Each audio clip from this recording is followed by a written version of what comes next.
사도행전 12장부터는 교회에 대한 박해가 본격적으로 시작되는 그런 내용을 담고 있습니다. 이때에 이 왕이 누구냐? 헤롯 아그리빠라고 하는 사람인데, 그가 박해를 시작하는 것은 개인적인 박해가 아니라 정치적인 압박을 하고 있습니다.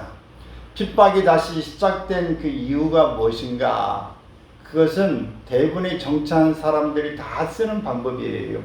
자기 자신의 세력, 기반이 약하기 때문에 지금 유대인들을 통치하는 그 왕으로서의 유대인들의 환심을 얻고자 하여 유대인들이 싫어하는 기독교를 박해하는 것입니다. 이때에 야고보 사람을 죽입니다. 그리고 이 베드로를 감옥에 집어넣습니다.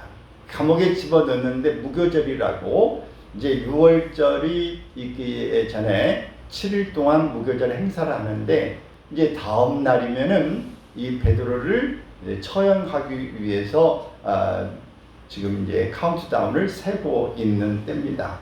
이때에 혹시라도 있을 상황을 대비해서 이 베드로 한 명을 지키는데 인원이 몇 명이냐? 4분대, 40명이 동원됩니다.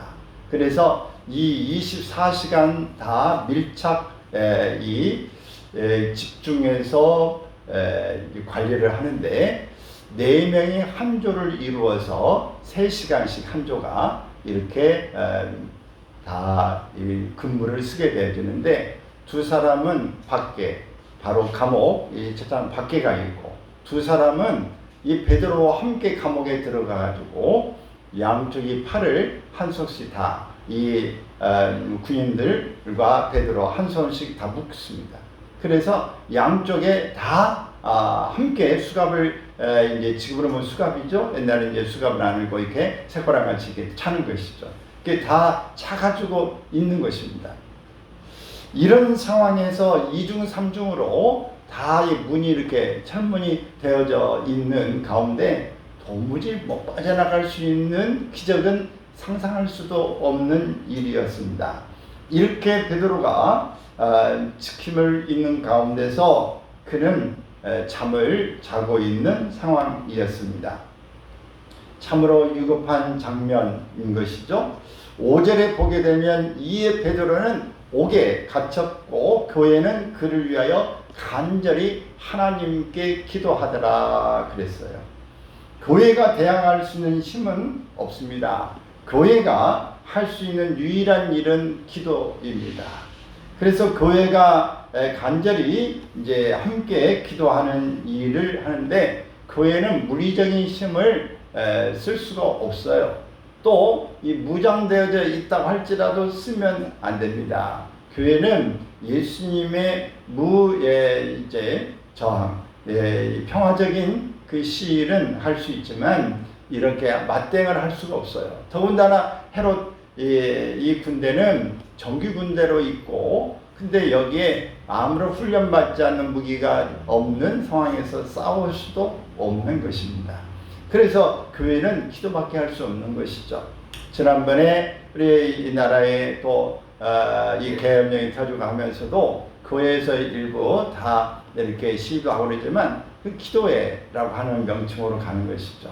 그래서 할 수 있는 일은 무슨 가지고 투쟁하는 일은 아닌 것입니다.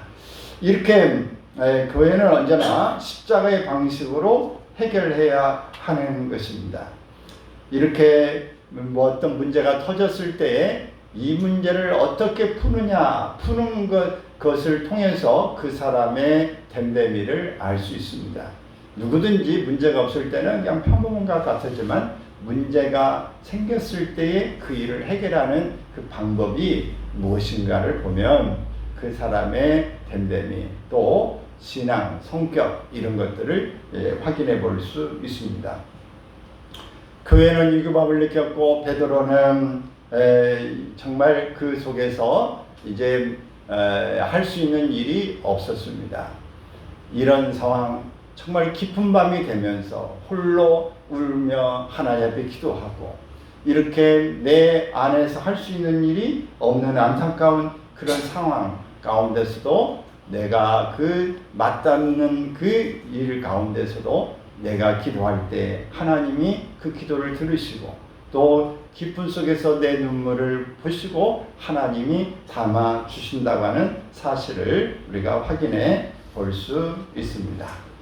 깊은 밤 홀로 의린 그대여 그대 눈물을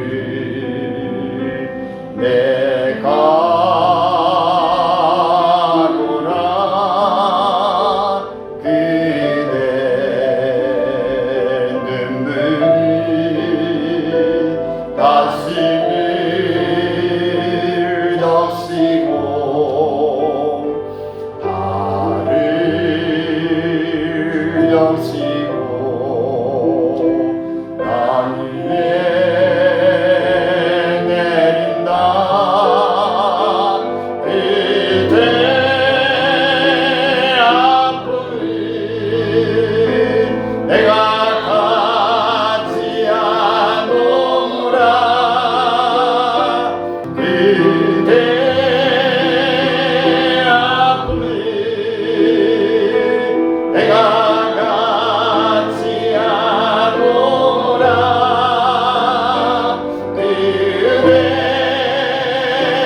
슬픔에 내가 기쁨 주리라 그대 눈물을 내가 담지노라 깊은 밤 홀로 기도하는 그대여 그대 기도를 내가 듣노라. 이 감옥에 갇혀 있는 베드로의 모습을 통해서 우리가 정말 다시 한번 그 상황 가운데 내가 처한다면 나는 어떻게 했을까 이런 장면을 같이 우리가 생각해 볼 수 있기를 바랍니다. 6절에 보면 헤롯이 잡아내려고 하는 그 전날 밤에 시작 베드로가 두 군인들 틈에서 두 쇠사슬에 매여 누워 자는데 파수꾼들이 문 밖에서 옥을 지키더라. 베드로는 복음서에 보면 매우 예민한 사람이고 겁쟁이였습니다. 주님을 모른다고 3번이나 부인하면서 갔던 겁쟁이기도 하고 또 매우 예민한 반응을 일으키는 사람이기도 하는데 감옥 안에 갇혀 있고 옆에 두 군사가 옆에 있고 밖에도 군사가 있는 상황에서도 그가 길은 잠을 잘 수 있었다고 하는 것은 이미 야고보가 이미 사형을 당했고 자신은 감옥에 갇혀 있고 내일이면 자신도 죽음을 이제 맞게 된다고 하는 사실에 모든 거 하나님에 맡기고 이제 잠을 취하고 있는 것입니다. 이때의 7절에 보게 되면은 이렇게 말씀하고 있습니다. 호련히 주의 사자가 시작 나타남에 옥중에 광채가 빛나며 또 베드로의 옆구리를 쳐 깨워 이르되 급히 일어나라 하니 쇠사슬이 그 손에서 벗어지더라. 베드로는 완전히 자기가 할 수 있는 일이 아무것도 아니고 없고 자신이 한 일이 없습니다. 이건 하나님께서 천사를 시켜서 일이 진행되고 있는 것입니다. 그냥 천사가 하는 대로 따라하고 있습니다. 그건 꿈인지 생시인지 구분이 되지 않았습니다. 파수꾼을 지나 시내로 통한 샘문에 도착하니 옥문이 저절로 열리게 된 것입니다. 병사들은 전혀 의식하고 있지 못했습니다. 문이 3개나 되는데 오늘 우리가 다가가면 자동 센서에 의해서 문이 열린 것처럼 문이 열리게 되어지는 것입니다. 참으로 기적이 아닐 수 없습니다. 하나님이 비상 개입을 하신 것입니다. 하나님이 개입하시면 인간의 방어막은 쉽게 뚫리게 되어집니다. 10절 말씀을 봅니다. 이에 첫째와 둘째 파수를 지나 시내로 통하는 쇠문에 이르니 문이 저절로 열리는지라. 나와서 한 거리를 지나매 천사가 곧 떠나더라. 아무리 생각해도 불가능한 일이죠. 하나님의 개입하시면은 인간의 모든 수고가 헛수고로 바뀌게 되어지는 것입니다. 하나님이 필요하시면 언제든지 개입하신다. 예기치 못한 순간에 뜻밖의 일이 일어나는 것입니다. 지금도 기적은 일어납니다. 하나님은 지금도 일하고 계신 줄로 믿습니다. 할렐루야. 그래서 1절, 2절 이 말씀에 보면은 거기에 헤롯이 이제 박해를 시작하면서 야고보를 칼로 죽였다고 하는 것을 말씀하고 있습니다. 하나님은 왜 야고보가 이렇게 죽게 내버려 뒀을까? 야고보가 누굽니까? 예수님의 제자에 속하고 있습니다. 그런데 열심히 주의 복음을 전하는 사람을 왜 죽게 했을까? 우리는 이런 질문들을 많이 합니다. 많은 사람들은 왜 에덴 동산에서 하나님이 선악과를 따먹지 못하게 하셨을까? 왜 가룟 유다가 배신하지 못하게 했을까? 왜 제자들은 죽게 했을까? 왜 의롭고 선한 사람들이 고난을 당하고 왜 죽게 하실까? 하나님이 계신가? 이렇게 생각하는 사람들이 많이 있습니다. 근데 오늘 우리가 이런 질문을 갖게 되고 이렇게 죽음을 당하게 될 때에 우리가 정확한 것은 알 수 없습니다. 그러나 한 가지 분명한 것은 모든 것이 하나님의 섭리 가운데, 하나님의 계획 가운데 진행되고 있다는 사실은 분명한 것입니다. 어떤 사람은 믿음이 굉장히 좋은데 고난의 기간이 길게 가는 사람도 있고, 어떤 사람은 믿음이 그냥 술렁술렁하니, 죄송해요, 게딱지 같은 믿음을 가지고 있는데 아주 순탄하게 그냥 뭐 고민도 안 하고 부도 누리고 뭐 행복하게 사는 것 같더라. 이게 뭐야? 기도해야 소용없는 거 아니야? 이런 생각을 해볼 수 있습니다. 그러나 오늘 기도와 믿음이 상관이 없다는 것을 말하는 게 아니라 우리는 항상 우리 기도대로, 우리 믿음대로 다 돌아가는 것이 아니라고 하는 것을 알아야 합니다. 모든 건 하나님의 주권에 속하고 있다고 하는 것입니다. 그러므로 우리가 해야 될 일은 기도하는 일입니다. 우리는 믿음으로 하나님 앞에 다가가 구하는 것입니다. 그 결과는 하나님께 달려 있습니다. 모든 것의 결론은 하나님의 주권 속에 있다라고 하는 것입니다.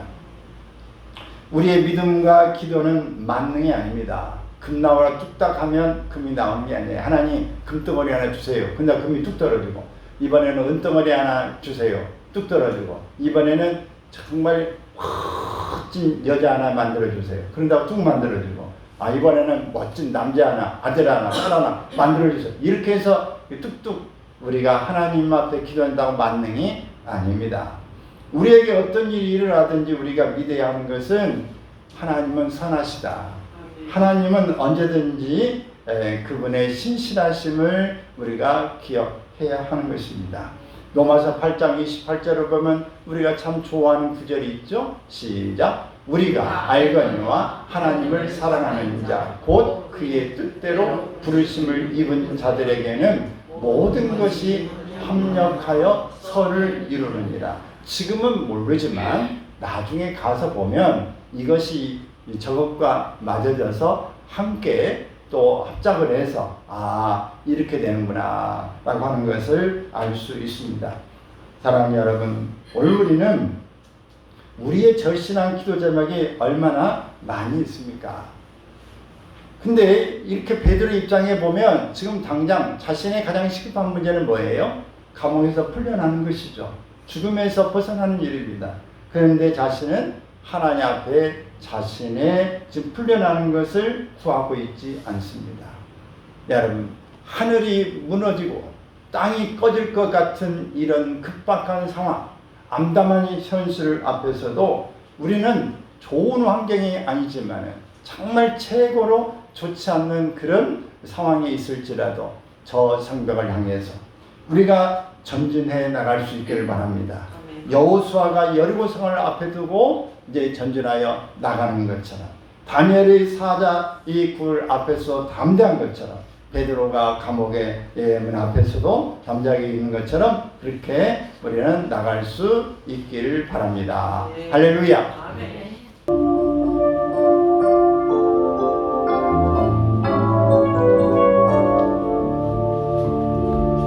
저 성벽을 향해 전진하라.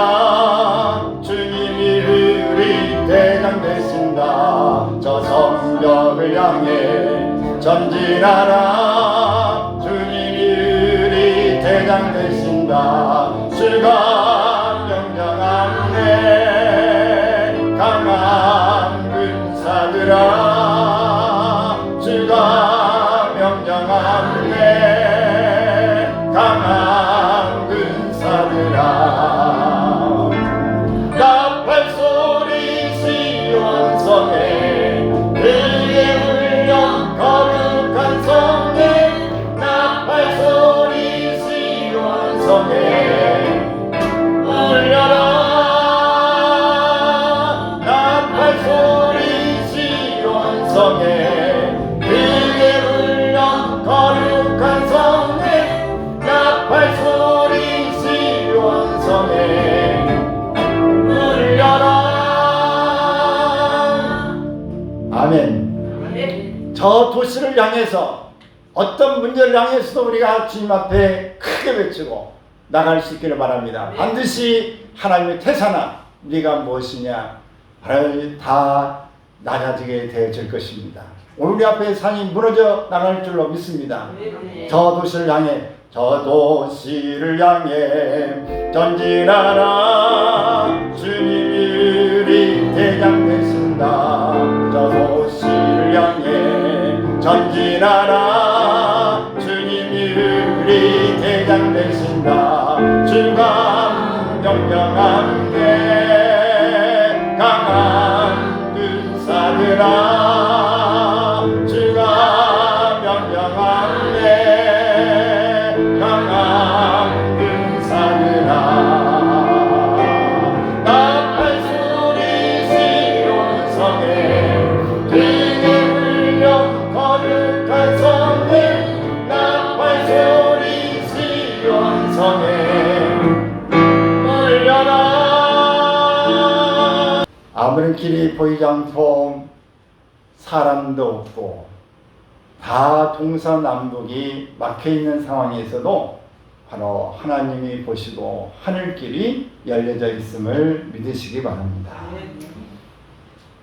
사도행전 16장에 보면은 이와 유사한 이야기가 나옵니다. 바로 바울과 실라가 감옥에 갇혀 있습니다.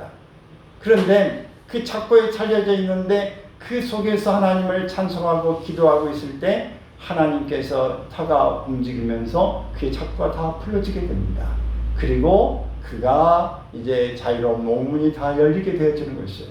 그때 이 간수가 이 자결하려고 할 때 내가 여기 있으니 그러지 마라. 그러면서 이 간수 맡은 사람의 집에 가서 그들에게 복음을 전하고 침례를 주면서 그들이 다 구원을 받게 되어지는 것입니다. 주 예수를 믿으라, 그리하면 너와 내 집이 구원을 받으리라. 이렇게 말씀하게 되어지는 것입니다. 이런 기적은 한순간에 하나님이 이렇게 얼마든지 베풀어 줄 수 있다는 사실을 우리는 꼭 기억하시고 하나님의 능력을 제한하지 않기를 바랍니다. 어떤 우리가 하나님 앞에 기도하고 내가 여기에서 이렇게 마무리를 하는 것이 하나님의 뜻이라고 한다 할지라도 우리는 하나님 앞에 최선 다해 가는 것입니다. 바울 사도의 이 모습을 보면은 그는 얼마나 능력이 있습니까? 그의 앞치마를 가져다 놔도 병자가 낫고, 그가 노마로 고생이 나는 가운데 독사가 물어도 출출 털어버리고 독이 아무것도 영향을 미치지 못하는 사람.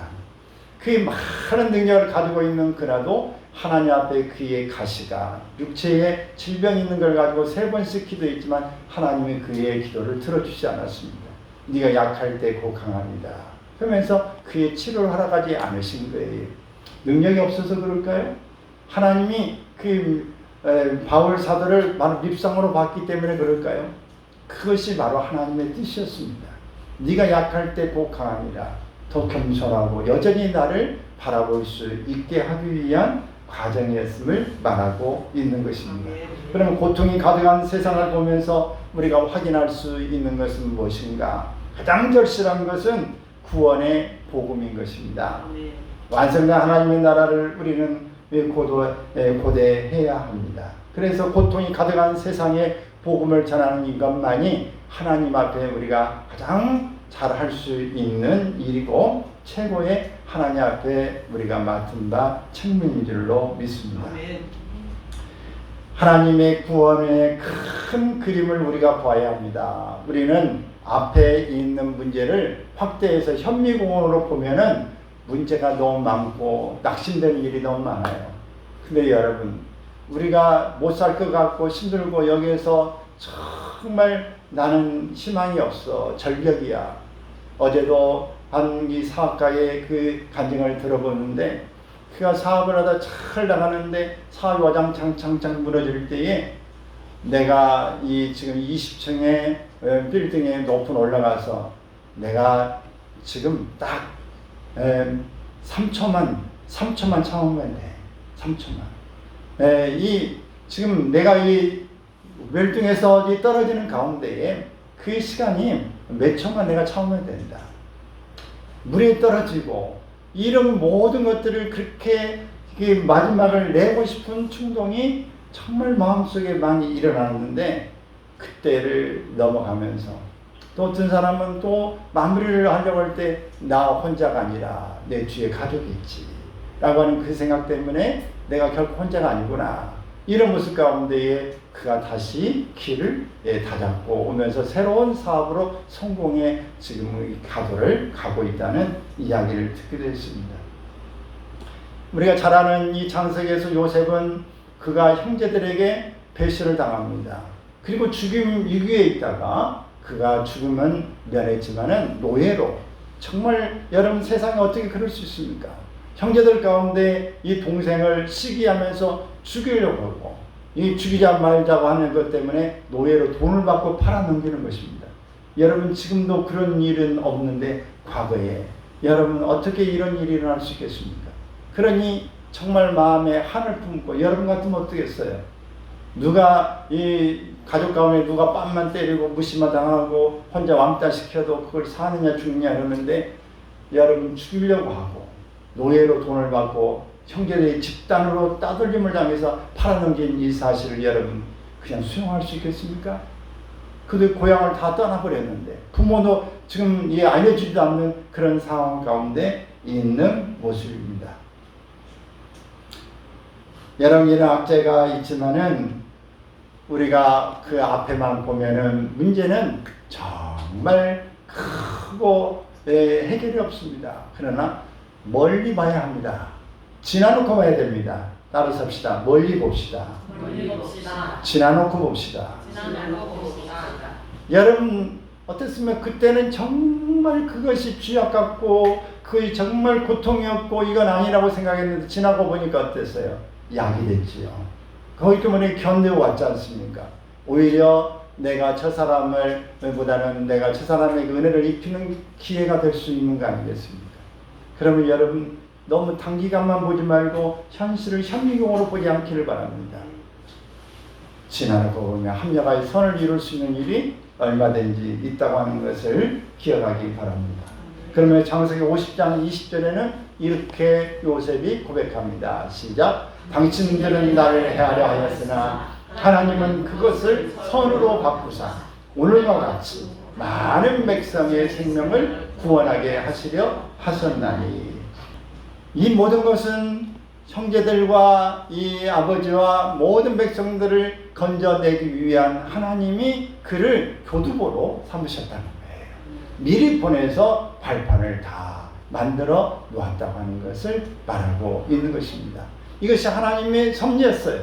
그러나 그 당시에는 너무너무 힘들었던 상황인 것입니다. 여러분, 요셉이 실망하지 않고 포기하지 않았던 것은 하나님의 섭리를 이제 기억하고 있었기 때문에 그렇습니다. 지나고 보니까 내가 이 고난의 피해자가 되어지지 않았다. 따라서 합시다. 고난은 해석이 중요하다. 여러분, 고난을 당할 때의 해석이 중요합니다.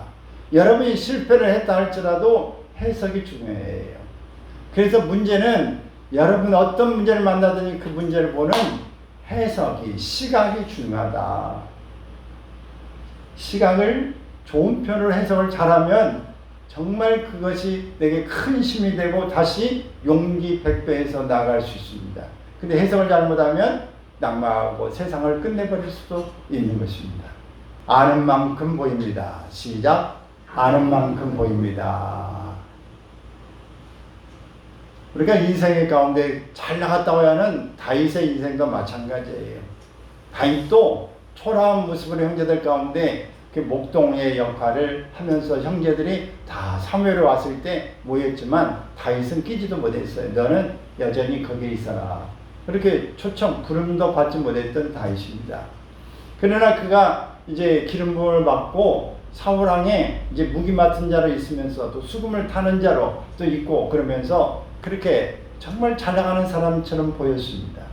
그러나 그는 그것이 끝이 아니었습니다. 그때부터 고난의 행군이 시작된 것입니다.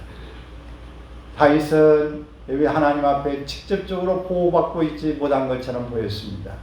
바로 블레셋 땅에, 적국의 땅에 바로 이민을 떠나야 했던 기억까지 있고 다 부모, 형제, 다 주변의 사람까지 데리고 피신자, 도망자의 삶을 살게 한 것입니다. 자신도 힘든데 모든 주변을 다 힘들게 만드는 삶을 살게 했다고 하는 것을 우리가 볼 수 있습니다. 그러면 여러분, 우리가 정말 살아가는 가운데에 내가 힘들고 고난을 받을 때 나만 받으면 괜찮은데 주변 사람까지 이 영향이 미쳐지게 될 때 참 힘든 거죠. 그러나 여러분, 그것이 끝이 아니고 해석을 잘 하시고 이것을 견디고 원래 하나님이 내 모습을 보고 계십니다. 들으신다고 하는 생각 가운데 가면은 반드시 하나님께서 우리에게 좋은 길을 주실 줄로 믿습니다. 로마서 5장 3절 4절에 있는 말씀 같이 한번 봅니다. 다만 이뿐 아니라 우리가 환난 중에도 즐거워하나니 이는 환난은 인내를, 인내는 연단을, 연단은 소망을 이루는 줄 아미니라. 내가 보고 싶은 것만 보면 소망이 없습니다. 하나님이 주시는 대로 보아야 고난이 재해석됩니다. 여러분, 보고 싶은 대로 보지 말고 생각하고 싶은 대로 생각만 하지 않기를 바랍니다. 우리 하나님이 오늘 느끼고 생각하게 하시는 일이 여러분에게 계속 일어나기를 바랍니다. 여러분이 욕망이 있고 꿈이 있어서 그 속에서 내가 실패했어, 내가 안 이루어져, 그러면 그 욕망의 바다에 갇히게 됩니다. 욕망의 감옥에 여러분이 갇히게 되는 거예요. 그래서 그 속에서 허우적거리면서 고난의 연속으로 여러분이 망상에서 빠지지 못하고 헤어나지 못하고 여러분이 계속 고통에 들면서 허우적거리게 되어지는 것입니다. 베드로는 이 하나님의 천사가 그를 이 착고에서 풀어지게 하고 옆구를 치면서 이 감옥문이 열려지면서 하나 둘 셋이 다 풀어지게 되어졌습니다. 하나님이 그를 살려주시게 되어지는 것입니다. 하나님이 왜 그를 이렇게 살려주셨을까? 이것은 하나님이 계획하신 꿈이 있어요. 그에게 해야 될 일이 있기 때문에 그렇습니다. 사명이 다하기까지는 죽지 않습니다. 하나님 반드시 그를 통해서 이 일을 하게 되어지는 것입니다. 사도행전 2장 16절 17절에 있는 말씀을 보면 요엘서 2장에 있는 말씀을 인용하고 있습니다. 바로 이 말세에 내가 내 영을 모든 육체에 부어주겠다. 너의 자녀들은 애어날 것이고 너의 젊은이들은 환상을 보고 너희 늙은이는 꿈을 꾸게 될 것이라고 하는 말씀입니다. 이렇게 베드로를 통해서 하나님의 놀라운 역사가 아직 남아있고 하나님의 살아계심을 드러내는 그런 하나님의 사역자로 쓰임받고 있는 것입니다. 성령은 우리에게 꿈을 주십니다. 하나님께 그 꿈을 이루시는 과정에서 베드로를 감옥에 넣게 된 것입니다. 여러분, 하나님의 꿈을 이루어 가는데 오늘 여러분들이 지금 현재 고난의 과정을 겪고 계시다면 해석을 잘 하시기를 바라고 잘 참아내시기를 바랍니다. 하나님이 그를 살려놓으셨는데 살려놓지 않고 죽는 경우에도 하나님이 하시는 섭리 가운데 있다는 사실을 우리는 앞에서 살펴보았습니다. 120여 년 전에 호주 빅토리아 장로교 소속의 조셉 헨리 데이비스 선교사가 있었어요. 이 선교사는 서울에서 부산으로 이제 내려오게 되는데 안타깝게도 그는 폐렴과 천연두에 걸려서 선교도 제대로 펼쳐보지 못하고 6개월 만에 그는 죽고 말았습니다. 그때 그의 나이가 34세입니다. 참 안타깝죠. 어떻게 보면 불운한 인생처럼 보이고 하나님의 일이 실패한 것처럼 보였습니다. 그런데 그의 죽음의 소식을 들은 이 호주에서는 그 죽음을 애도하면서 선교회를 조직하게 되었습니다. 그러면서 그 데이비스 선교사의 죽음을 통해 그 해방이 이전만 해도 78명의 선교사가 지원을 하고 해방 이후까지 합하면 120명의 선교사들이 조선 땅으로 오게 되어진 것입니다. 한 사람이 죽음을 통해서 선교에 조직돼서 120명의 선교사가 오게 되었다는 것입니다. 그가 죽는 것은 슬픈 일이고 그랬지만 많은 부분의 새로운 풀을 짚게 되어지는 그런 계기가 되어진 것입니다. 우리가 한 알의 밀알이 땅에 떨어져 죽으면 많은 열매를 맺은 것처럼 한 사람의 희생이 그 놀라운 일을 만들어내는 것을 볼 수 있습니다. 오늘 우리는 우리의 기도가 자라나야 합니다. 신앙이 자라난다는 것은 기도가 자라난다는 것을 의미합니다. 기도가 성숙해지면 신앙이 성숙해집니다. 내가 원하는 것이 아니라 나를 통해 하나님의 뜻이 이루어지는 것입니다. 기도를 하다 보면 시야가 점점 넓어지게 됩니다. 기도를 하다 보면 기도를 깊이 한 사람들은 좀 더 기도하게 되고 그 속에서 하나님의 뜻을 알아가게 되고 중보기도할 때 사람의 심령을 알 수 있는 그런 모습으로 나아가게 되어지는 줄로 믿습니다. 사랑하는 여러분, 오늘 우리는 하나님 앞에서 정말 하나님께서 지금도 이 우주 만물을 하나님의 그 관점에서 하나님의 뜻 가운데서 돌리고 계신다고 하는 것을 기억해야 할 것입니다. 우리 대한민국이 이렇게 오늘날 살아가고 있다고 하는 것은 기적이 아닐 수 없습니다. 일제강점기에 그 고난을 통하면서 그 다음에 다가온 것이 6.25 또 사변을 당하게 되고 정말 다 초토화되어 버린 이 부분의 한강의 기적을 일으키게 되어지고 1991년이 무슨 일이 있었는지 아십니까? 91년 전에 한국이 구제를 받던 나라가 된 것이에요. 그러나 구제를 받던 나라가 지금은 구제하는 나라가 되어졌습니다. 하나님은 무엇보다도 한국 교회를 통해서 세계 선교에 헌신하는 나라로 세워주셨습니다. 1980년에 100명의 선교사를 파송했습니다. 몇 년도에요? 1980년에 100명. 근데 1989년, 9년 후에는 1000명의 선교사가 나옵니다. 이 10배가 성장한 것이죠. 근데 2002년에는 10,000명이 나갑니다. 2002년에. 어마어마하죠? 2013년에는 2만 명을 넘어섰습니다. 그리고 2023년 말 기준으로 174개국에 21,917명의 선교사가 나갔습니다. 장기 선교사와 451명의 단기 선교사가 사역하고 있는 것입니다. 어마어마한 숫자가 나간 게 아닙니까? 여러분, 이렇게 대한민국은 하나님에 의해서 이렇게 놀라운 모습으로 성장해 왔다는 것을 기억하시기 바랍니다. 여러분, 감옥에서 나온 베드로가 즉시 요한의 어머니 마리아의 집으로 갔습니다. 12절 읽습니다. 깨닫고 마가라는 요한의 어머니 마리아의 집에 가니 여러 사람이 거기에 모여 기도하고 있더라. 뭐하고 있더라? 기도하고 있더라. 베드로가 바깥에 노크를 했습니다. 이때에 비밀 경찰이 밀어닥쳤구나 이렇게 생각하고 이제 놀랬을 수도 있습니다. 14절 있습니다. 베드로의 음성인 줄을 알고 기뻐하여 문을 미처 열지 못하고 달려 들어가 말하되 베드로가 대문 밖에 섰더라 하니 노대라는 아이가 베드로의 음성을 알아들었습니다. 너무 기뻐여 문을 열어주지 않고 달려가 베드로가 대문 밖에 섰다고 말해줍니다. 15절 있습니다. 그들이 말하되 내가 미쳤다 하나 여자아이는 심써 말하되 참말이라 하니 그들이 말하되 그러면 그의 천사라 하더라. 전혀 당사자들도 기도하고 있는 그들도 믿겨지지 않았어요. 여러분 지금 마가의 그 다락방에서 기도할 때 무슨 기도했겠어요? 베드로가 내일 잘 듣게 해주세요 라고 기도했을까요? 아니면 베드로가 죽지 않고 살아오게 해주세요 라고 기도했을까요? 죽지 않고 살아오기를 기도했겠죠. 근데 살아왔습니다. 근데 믿는 사람이 있었을까요? 없었을까요? 하나도 없었어요. 여러분 오늘 우리가 기도할 때 정말 온전히 믿고 기도하든 내가 정말 기도하는 것이 안 이루어질지 모른다고 할지라도 기도하는 걸 하나님이 들으십니다. 여러분 믿음이 정말 좋다. 나는 믿으면 기도하는 것은 내 정말 될 줄로 믿어. 하나도 의심하지 않는 그런까지 믿음이 안 된다 할지라도 기도로 나아가시기를 바랍니다.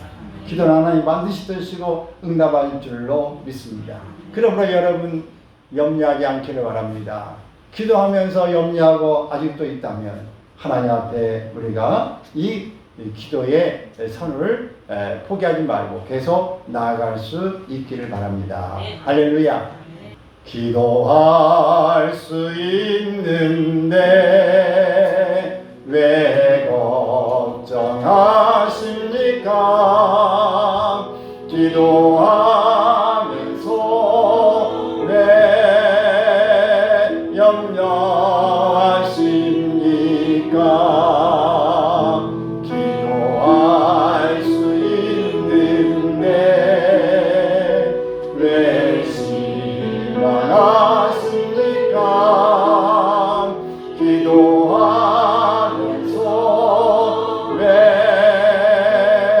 방황하십니까? 주님 앞에 무릎 꿇고 간구해 보세요. 마음을 정결하게 뜻을 다하여 기도할 수 있는데 왜 걱정하십니까? 기도하면서 왜 염려하십니까? 내일을 위하여 염려하지 마시기를 바랍니다. 염려는 이방인들이 하는 것입니다. 그러므로 우리는 먼저 그의 나라와 의를 구하는 일에 초점을 맞추시기를 바랍니다.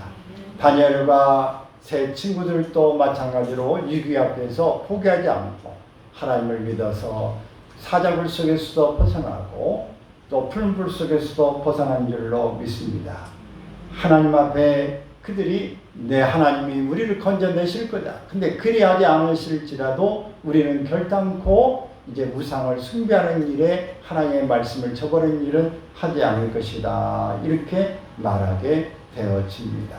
23절 말씀을 보면 놀라운 말씀이 나옵니다. 시작. 헤롯이 영광을 하나님께로 돌리지 아니하므로 주의 사자가 곧 친히 벌레에게 먹혀 죽으리라. 헤롯이 베드로를 죽이려고 했는데 베드로는 하나님이 살리시고 오히려 헤롯은 벌레가 물어서 죽었다라고 말하고 있습니다. 죽이려고 했던 자가 죽고 죽임을 당하려 했던 베드로는 살아난 것입니다. 24절에는 이렇게 말합니다. 하나님의 말씀은 흥왕하여 더하더라. 바나바와 바울 사울이 부조하는 일을 마치고 마가라는 요한을 데리고 예루살렘으로 돌아오니라. 할렐루야. 하나님의 손에 이끌려서 꿈인지 생신지 모르고 그가 하나님 앞에 인도를 받아서 그의 남은 그 사역을 잘 감당한 모습으로 우리는 우리의 인생 가운데서 베드로와 함께 하신 하나님께서 오늘 우리 가운데도 함께 하셔서 위기 가운데서도 아직 우리에게 할 일이 남아있을 때 우리의 기도를 들으시고 또 베드로를 향해 중보 기도하는 것을 들으셔서 반드시 하나님이 이 놀라운 일을 행하신 것을 믿으시고 우리의 삶에서 실천하는 모습이 있으시기를 주의 이름으로 축원합니다.